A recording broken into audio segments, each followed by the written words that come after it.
Hello students, welcome to Allotrop classes.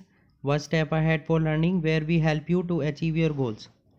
Students, आज की इस वीडियो में हम डिस्कस करने वाले हैं एक important topic evaporation, class 9th chapter 1 matter in our surrounding से। ओके, तो इस वीडियो में हम कंप्लीट पढ़ेंगे इवापोरेशन के बारे में।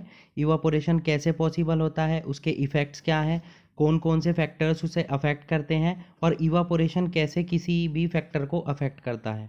ओके, तो चलिए देखते हैं। Okay, so let's start.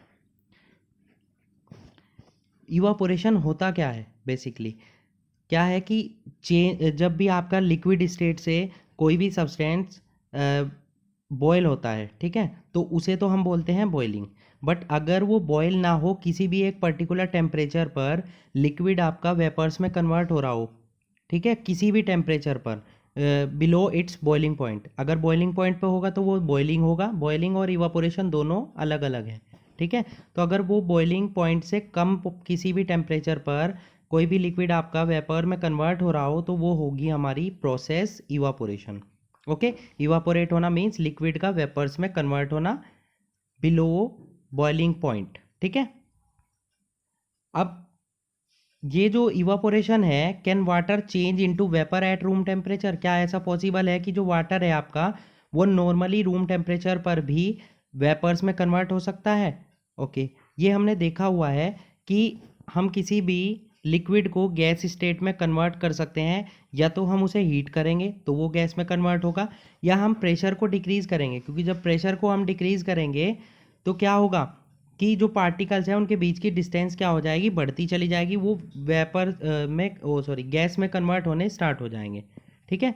But हमारी डेली लाइफ में हम कुछ ऐसे एग्जांपल्स और इंस्टेंट देखते हैं जिनमें हम किसी को हीट भी नहीं करते हैं, किसी कंपाउंड को या सब्सटेंस को, और ना ही हम उसे प्रेशर डिक्रीज़ करते हैं, बट वो वेपर्स में कन्वर्ट हो जाता है लिक्विड स्टेट से, ठीक है। फॉर एग्ज़ाम्पल, जब हम वाटर को एक पैन में अनकवर्ड रख देते हैं, मतलब खुला रख देते हैं, तो वो धीरे धीरे क्या हो जाता है, इवापोरेट हो जाता है, मतलब वो गैसियस स्टेट में आ जाता है। हम उसे गर्म भी नहीं करते हैं, उसकी वेपर्स बन जाती है। कुछ टाइम बाद हम देखते हैं कि पैन में जो वाटर था वो वहाँ पर नहीं होता है, मीन्स पैन एम्प्टी होता है।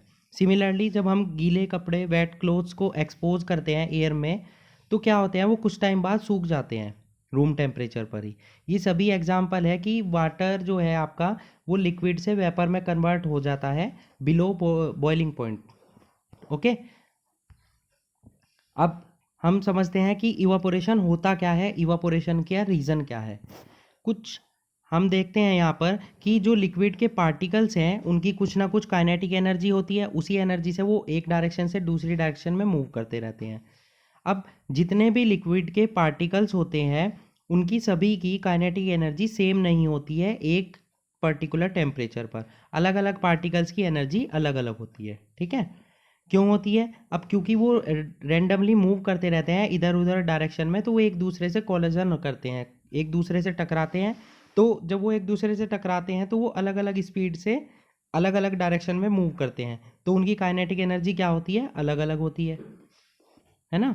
यहाँ आप देख सकते हैं डायग्राम में, लिक्विड है वो वेपर में कन्वर्ट हो रहा है। जिन पार्टिकल्स की एनर्जी सबसे ज़्यादा है वो सबसे ऊपर चले जाएंगे, अपर लेयर पे आ जाएंगे और इवापोरेट हो जाएंगे। जिनकी मीडियम है वो मिड में रहेंगे और जिनकी एनर्जी कम है वो सबसे नीचे रहेंगे, as you can see that in the figure. Okay, अब अलग अलग पार्टिकल्स के बीच में, अलग अलग मॉलिक्यूल्स के बीच में अलग अलग काइनेटिक एनर्जी होती है, ठीक है। उनके पास क्या होते हैं, अट्रैक्टिव फोर्स होते हैं अलग अलग अपने नेबरिंग पार्टिकल्स को अपनी तरफ अट्रैक्ट करने के। क्लियर? अब जो सरफेस के पास के पार्टिकल्स हैं जो सबसे ऊपर आ रहे हैं, उन पार्टिकल्स को नीचे वाले पार्टिकल्स अपनी तरफ अट्रैक्ट करते हैं, बट क्योंकि उनकी एनर्जी ज़्यादा होती है तो वो अपर लेयर पर आ जाते हैं और इस तरीके से वो वेपर में कन्वर्ट होकर इवापोरेट हो जाते हैं। इसी प्रोसेस को हम बोलते हैं क्या, इवापोरेशन। तो आई होप आपको इवापोरेशन क्लियर हो चुका होगा। अब चलते हैं वो फैक्टर्स जो इवापोरेशन को अफेक्ट करते हैं।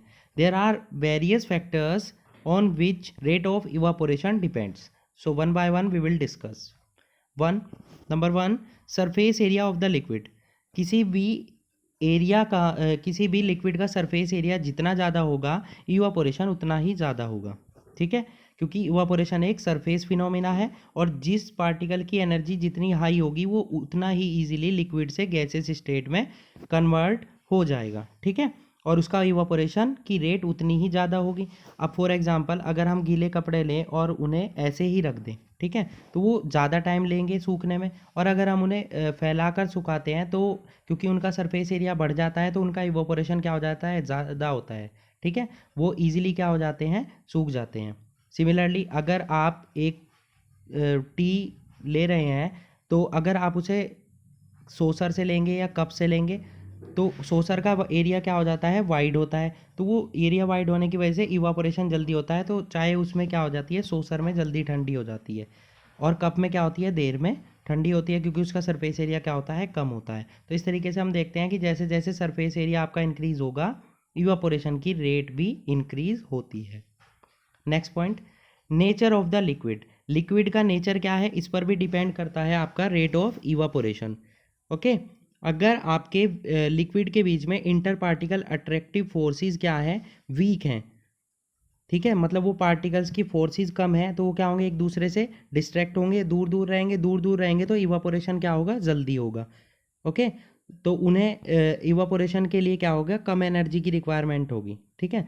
जैसे कि एसीटोन का हमने एग्जांपल लिया हुआ है यहाँ पर, तो एसीटोन क्या है, इवापोरेट हो जाता है जल्दी वाटर से, क्यों, क्योंकि उसके पार्टिकल्स के बीच में जो इंटर पार्टिकल अट्रैक्टिव फोर्सेस है वो क्या होते हैं, वीक होते हैं, इसीलिए वो इजीली इवापोरेट हो जाता है। और जो आपका इजीली इवापोरेट होता है उन्हीं लिक्विड्स को हम क्या बोलते हैं, volatile liquids. Okay, next point, temperature. जैसे जैसे आप टेम्परेचर इंक्रीज़ करते हैं तो रेट ऑफ इवापोरेशन क्या होती है, इंक्रीज़ होती है आपकी, ठीक है। जैसे कि हमने एक एग्जांपल लिया यहाँ पर, अगर आप क्लोथ्स को समर में सुखाते हैं तो वो क्या हो जाते हैं, जल्दी सूख जाते हैं देन विंटर्स। क्यों, क्योंकि समर में क्या होता है, टेम्परेचर ऑफ एटमॉस्फेयर क्या होता है, ज़्यादा होता है, जिसकी वजह से आपके क्लोथ्स जो हैं जल्दी सूख जाते हैं। Next point, humidity in the air. Humidity means नमी, एयर में जितनी नमी ज़्यादा होती है उस पर भी हमारा क्या है, इवापोरेशन डिपेंड करता है, क्योंकि एयर में जो वाटर प्रेजेंट होती है उसमें मॉइस्चर प्रेजेंट होता है, ठीक है, मॉइस्चर होता है एयर में वेपर्स की फॉर्म में। अब जितना वाटर की अमाउंट एयर में ज़्यादा होगी उतनी उसमें क्या होगा, ह्यूमिडिटी ज़्यादा होती है। बट यहाँ पर क्या है कि ह्यूमिडिटी जितनी ज़्यादा होगी तो इवापोरेशन क्या होगा, क्या होगा, जितना भी ह्यूमिडिटी ज़्यादा होगी उसका रेट ऑफ इवापोरेशन उतना ही कम होगा, क्योंकि एयर जो अगर ड्राई होती है तो उसमें क्या होता है, रेट ऑफ इवापोरेशन ज़्यादा होता है देन ह्यूमिडिटी के अकॉर्डिंग, ठीक है। Next point, wind speed. Air की स्पीड जितनी ज़्यादा होगी उतना ही क्या होगा, इवापोरेशन की रेट भी क्या होगी, इंक्रीज़ होगी, क्योंकि आप सपोज आप कपड़े सुखा रहे हैं तो हवा चलती है तो वो जल्दी सूख जाते हैं क्योंकि रेट ऑफ इवापोरेशन क्या होता है, ज़्यादा होता है, ठीक है, क्योंकि ये ह्यूमिडिटी को कम कर देती है एयर जो हवा में प्रेजेंट होता है, वाटर मॉलिक्यूल्स, क्योंकि उनका इवापोरेशन ईजिली हो जाता है, ठीक है। तो ये सभी फैक्टर्स थे जिन पर आपकी रेट ऑफ इवापोरेशन डिपेंड करती थी, वन बाय वन हमने सभी डिस्कस कर लिए। ओके, अब हम देखते हैं how does evaporation cause cooling. Evaporation होने के बाद हमें ठंडा क्यों महसूस होता है, मतलब कूलिंग जो हो रही है वो इवापोरेशन के थ्रू वो कैसे होती है। How are evaporation and cooling affected related, दोनों एक दूसरे से रिलेटेड कैसे हैं। तो आप देख सकते हैं कि जब इवापोरेशन होता है तो पार्टिकल्स जो हैं लिक्विड के सरफेस को छोड़कर किस में कन्वर्ट हो जाते हैं, गैसियस फेज में, क्योंकि वो ही पार्टिकल्स कन्वर्ट होते हैं जिनकी एनर्जी क्या होती है, हाई होती है, और जिनकी एवरेज काइनेटिक एनर्जी होती है वो वहीं पर रह जाते हैं। ओके, तो जहाँ पर जिनकी पार्टिकल्स की एनर्जी ज़्यादा होगी तो वो क्या होंगे, वो वहाँ से लेफ्ट हो जाएंगे, ठीक है, ज़्यादा एनर्जी वाले पार्टिकल्स लेफ्ट हो गए। अब वहाँ जो रिमेनिंग पार्टिकल्स हैं उनकी एनर्जी क्या हो गई, कम हो गई, मतलब उनका टेम्परेचर क्या हो जाएगा, कम हो जाएगा, ठीक है। अब वो क्या करेंगे, सराउंडिंग से अपने टेम्परेचर को इक्वल करने के लिए टेम्परेचर को एब्जॉर्ब करेंगे, ठीक है, मतलब एनर्जी जो है सराउंडिंग से लेंगे, सराउंडिंग से जब एनर्जी लेंगे तो सराउंडिंग में टेम्परेचर क्या होगा, कम होगा, इसीलिए सराउंडिंग का टेम्परेचर कम होने की वजह से वहाँ कूलिंग इफेक्ट शो होगा। फॉर एग्जांपल, अब हम ले लेते हैं, एक एग्जांपल ले लेते हैं, summer desert coolers use to cool rooms. गर्मियों में हम कूलर्स का यूज़ करते हैं, ऐसा क्यों है, क्योंकि इनसे हमें ठंडक क्यों महसूस होती है। अगर कूलर फैन हम यूज़ करते हैं नॉर्मल फ़ैन के अकॉर्डिंग। अब उसका रीज़न क्या है कि ये इवापोरेशन कर देते हैं पार्टिकल्स का, वाटर मॉलिक्यूल्स का। इवापोरेशन कर देंगे तो एटमॉस्फेयर की एनर्जी क्या हो जाएगी, कम हो जाएगी वहाँ से, क्योंकि पार्टिकल्स ने एनर्जी क्या कर ली है, एब्जॉर्ब कर ली है। तो वहाँ पर हमें ठंडक महसूस होती है।